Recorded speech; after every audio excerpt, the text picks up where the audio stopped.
Oh, I'm a nonfiction writer, best known for my immersion writing, where I spend a long time with somebody so that I can have a story to tell about their lives and I can get to know them more deeply than just an interview.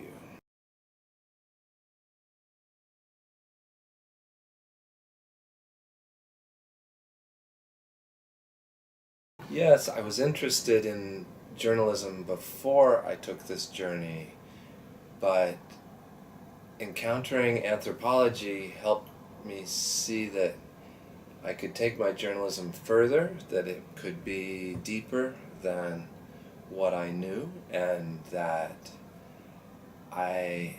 it suggested ways to spend time with other people, how to do that, how to think about yourself, how to make them your teacher, blend in so that you have a minimal effect on their world, but you're just hanging out. And, I mean, I didn't invent this. Other writers, Gay Talese, other people were starting to just hang out. Tom Wolfe, and I'm sure they influenced me. Though I was so young, I was not really paying attention to who my influences were. I just saw a good way to learn something interesting and have an adventure and see, yeah, if I could live this way, because I didn't know if I could.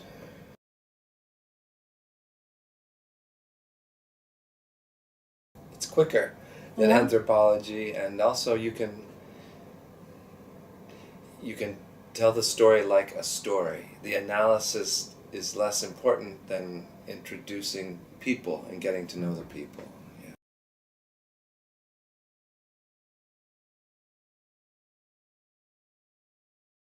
I'd say it is. It gave me the confidence in the method and in the possibility of publishing something which I hadn't grown up expecting to have. So yes, it really did set me on my path. Yeah, and subjects. Yeah, in a way. Yeah, it's true. It's true.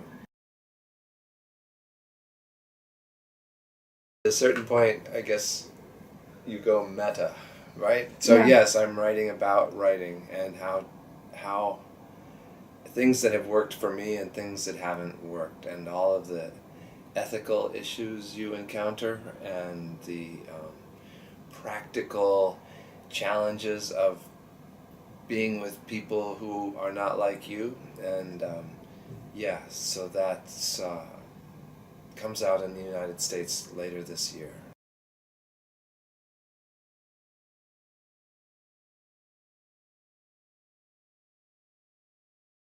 The ones you just mentioned, but I would add Steinbeck because of his sympathies, who he cares about, and Orwell also, and stylistically the British writer Bruce Chatwin. I'm sure there are more.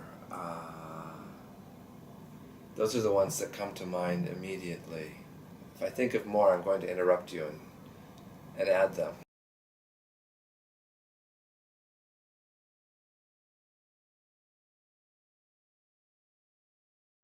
Because when you write about other people and claim to know them by spending time with them, you have to be cautious in how much you can claim to know.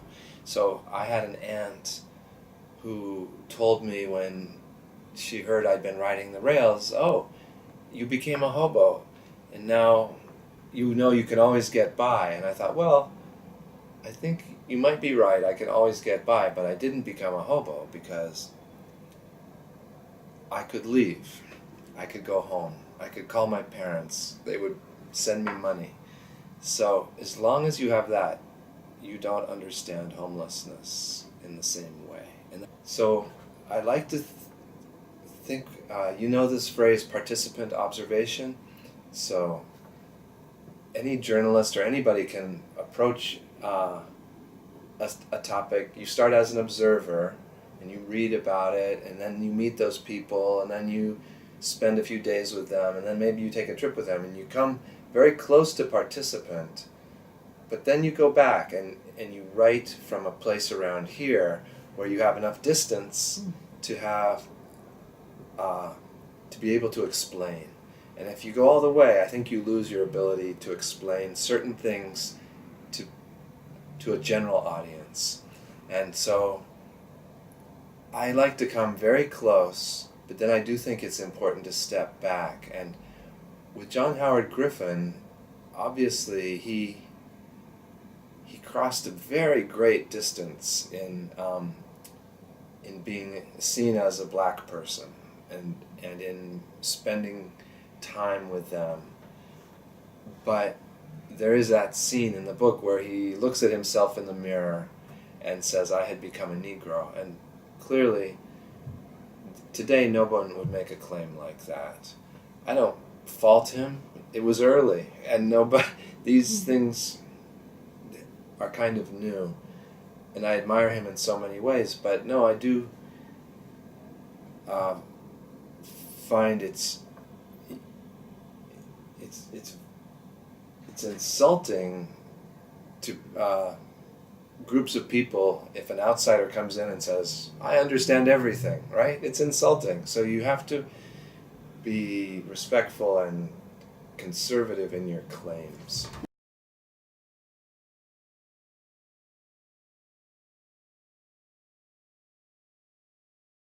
That's really a good observation because it's true. I just rode the Paris metro this morning. Every day in New York I ride it, but I'm in a foreign place, and I was thinking how I was like that when I came to New York. I don't know where to turn, where to sit in the train, all of that. And yes, he reminded me of not knowing anything and having to figure it out.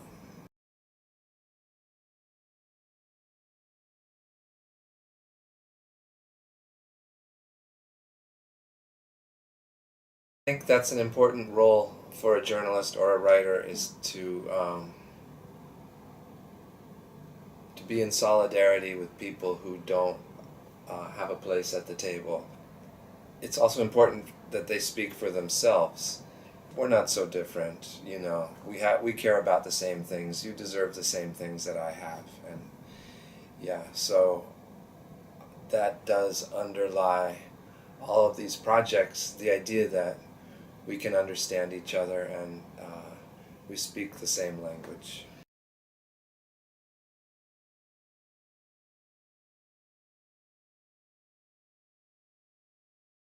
Sure, because that's my goal, is to understand what they know and also to feel what they feel. So I'm devoting all my energy to seeing the world through their eyes. That's empathy.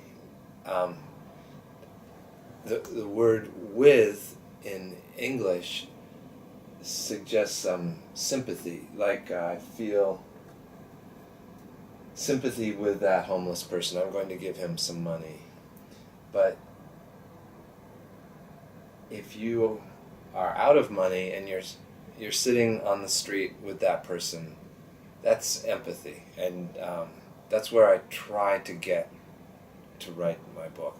But that's a very important concept for me.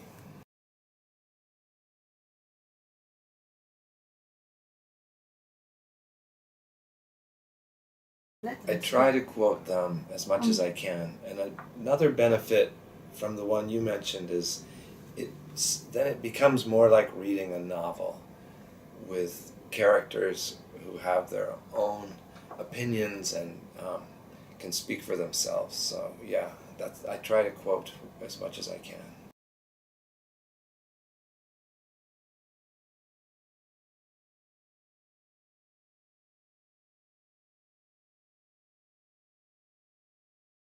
There are so many. Yeah.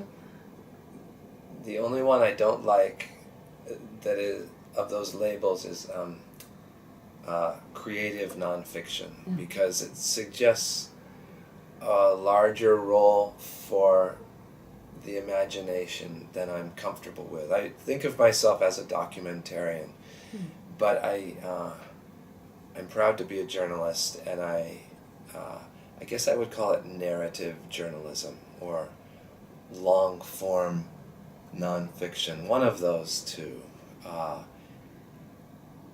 I hope it's literary, but that seems to be flattering myself. I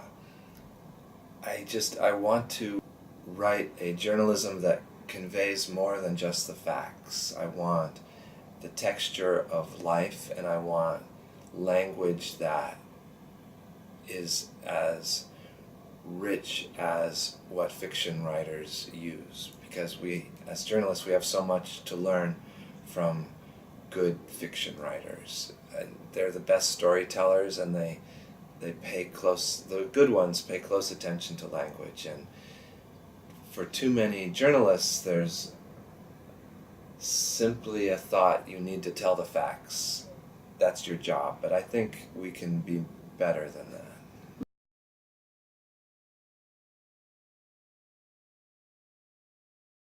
Maybe naive at the beginning. Definitely. That's what you write. Oh, it's totally true. I read it today and I go, oh my God. It is. And it's also a memoir of an experience I invented. I made it happen. I went and had that experience.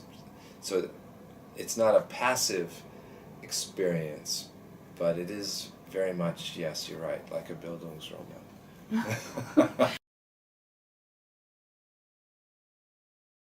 Right, and even today, American booksellers aren't sure where to put these books, because sometimes they're in current affairs, sometimes they're in memoir or biography, sometimes they're like my book Coyotes sometimes it's in sociology.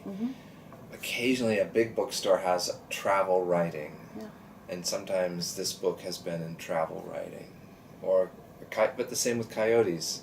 I guess it's travel writing, but not like you're not going to pay a lot of money to go travel this way.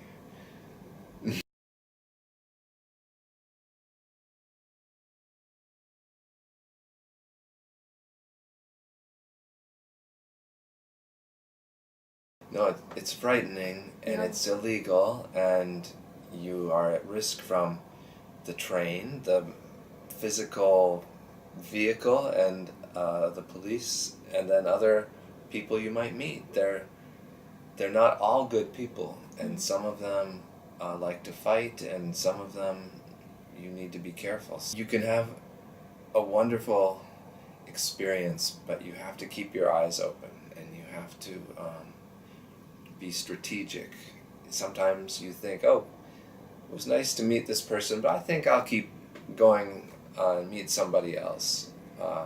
It's like if you have a bad place to ride on the train, you find a better one. And so it's not a good way to travel if you're a passive person. It rewards active decision making. Mm-hmm.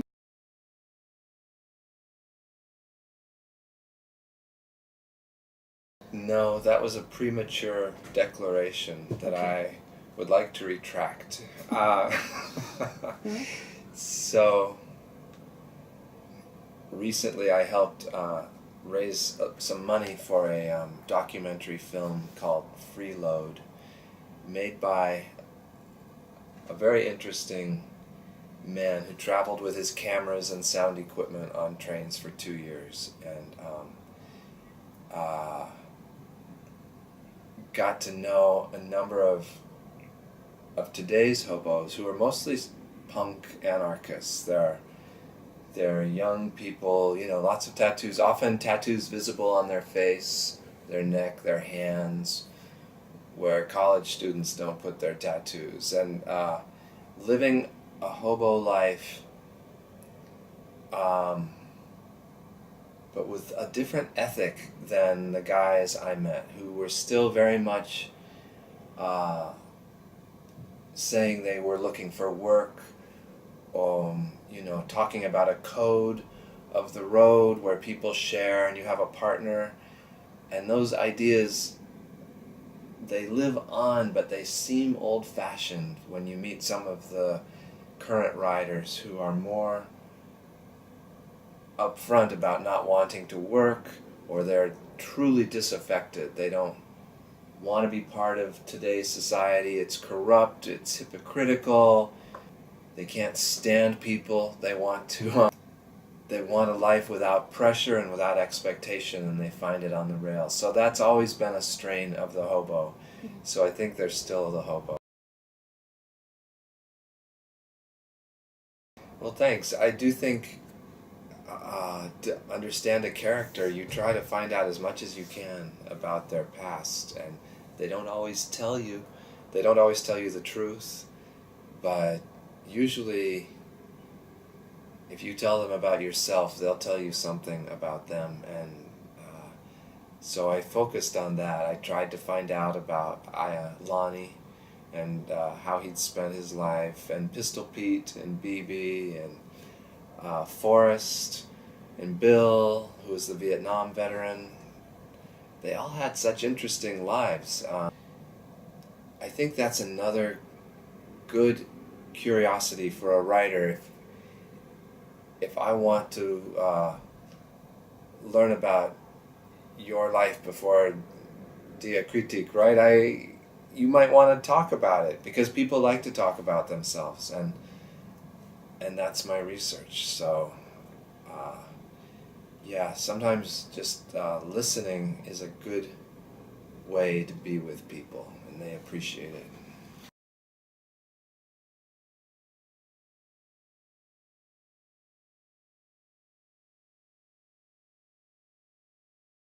Exactly. Yeah.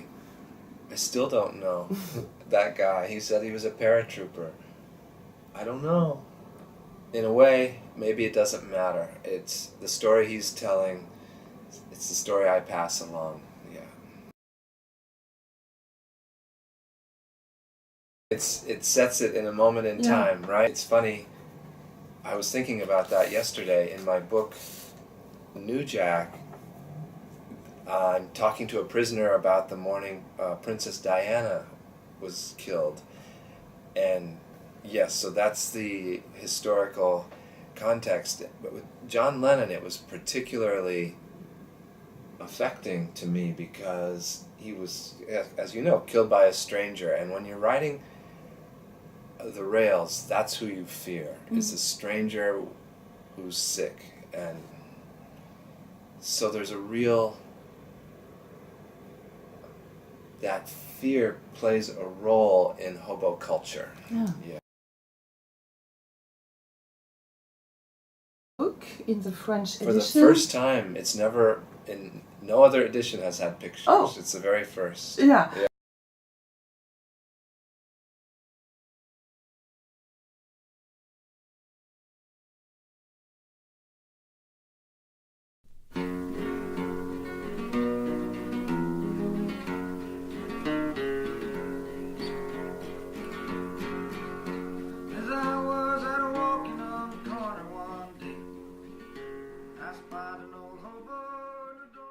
Of course, it's a way to remember your life and to honor an experience you had, and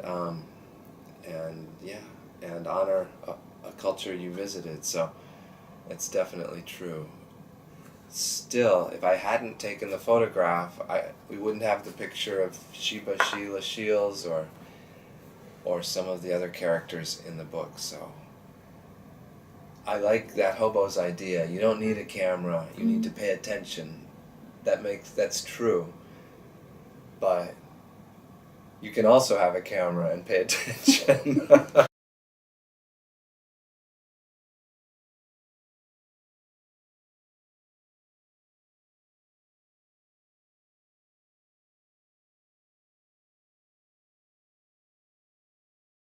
That's right. No, it's unmediated. You're there, and you get cold when it's cold, and you get wet when it rains. And that's part of the experience. Sometimes it's a reason to wish you had a home, because sometimes it's nice to control your environment a little more. You're really at the mercy of the elements when you live that way.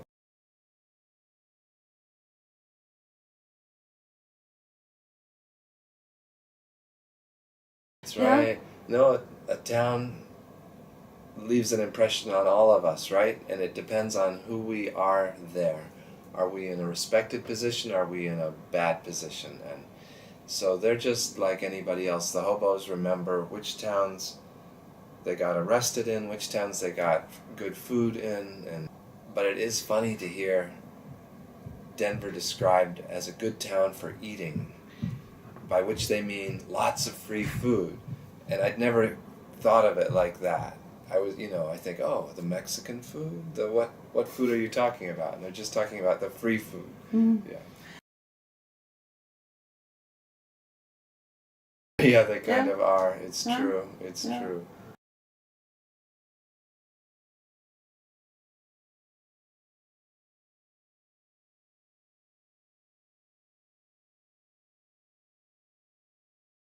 Yeah, and Sally.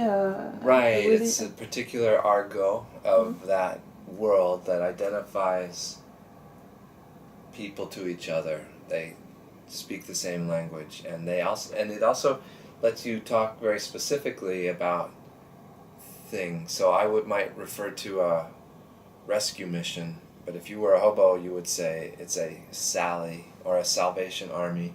So it's more specific, and so that's always been a characteristic of life on the road, is that a special language. In some of the great old hobo books from the Depression, it's full of slang that I don't understand. Like those words, there was a complete slang vocabulary that's been lost. And I wish I knew it. I wish we could bring back some of those words, because they're kind of great. Absolutely, yeah, because particular words like that help you understand the thinking of the person who uses them, right? There's so many words for police, or for the shelter, or for the parts of a train, then you understand that's their world. They have to, they talk about those things all the time. So yes, that's a really important way to pay attention to other people.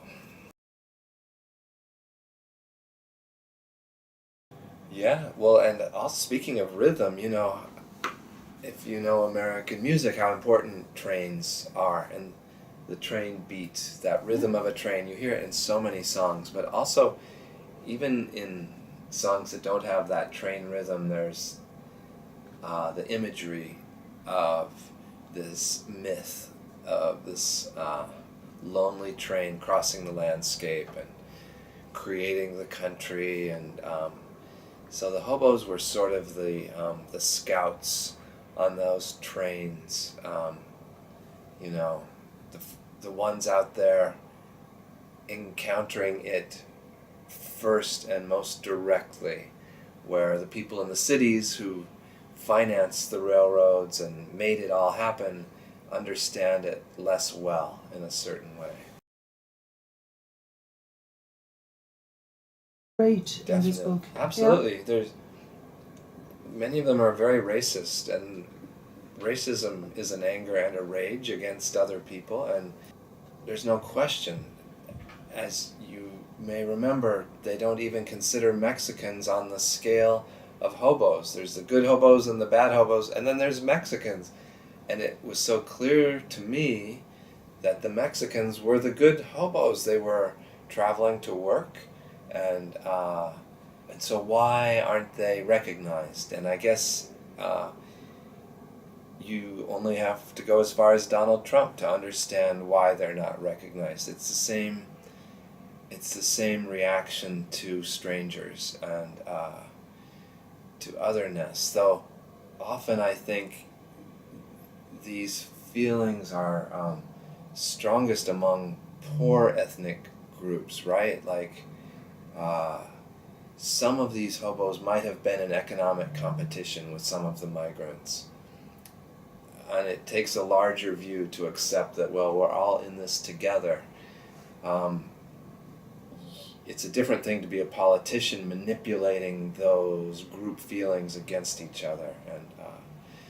But wherever they are, it's an ugly thing to make those discriminations. And I'm afraid the hobos make them. Absolutely. Yeah. And throw them out when they can't do the work anymore. And so among the hobos are a lot of people who qualify for that definition. They've worked hard, but now they're older or they're weaker or they're not of such use to anybody. So there they are, out on the edge. That's right. No, it's a bad dream. Well, it's an eccentric bunch of writers. Yeah. Some you would expect from the new journalism: Gay Talese, Tom Wolfe. Some are writers I was assigned in school: John Steinbeck and George Orwell. Some are writers I encountered on my own after school, from Bruce Chatwin, the great British travel writer, to other novelists, Joan Didion, Ann Tyler. I mostly read novels for pleasure. I read nonfiction in connection with particular projects.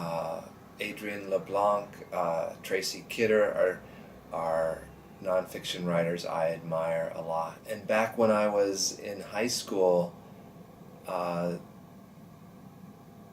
was very interested in beat poetry. Richard Brautigan wrote all this crazy poetry and fiction that I found fascinating. Just the idea that you could use that language and you could talk about anything in writing. I'm a younger generation than the hippies, but the hippies broke lots of molds, right? And made it clear that literature could be all kinds of things to all kinds of people. And I benefited from that as a reader, and then I think as a writer, it just made me think, there's new stuff, there's important things that haven't been written about yet, and maybe you should do that. And I hope young writers still feel that way and find reasons to approach new subjects, because we have to invent literature every few years. It has to keep happening. So yeah, I'm always looking for interesting new things. Sad song, leaving nobody to take him home. Only a hobo.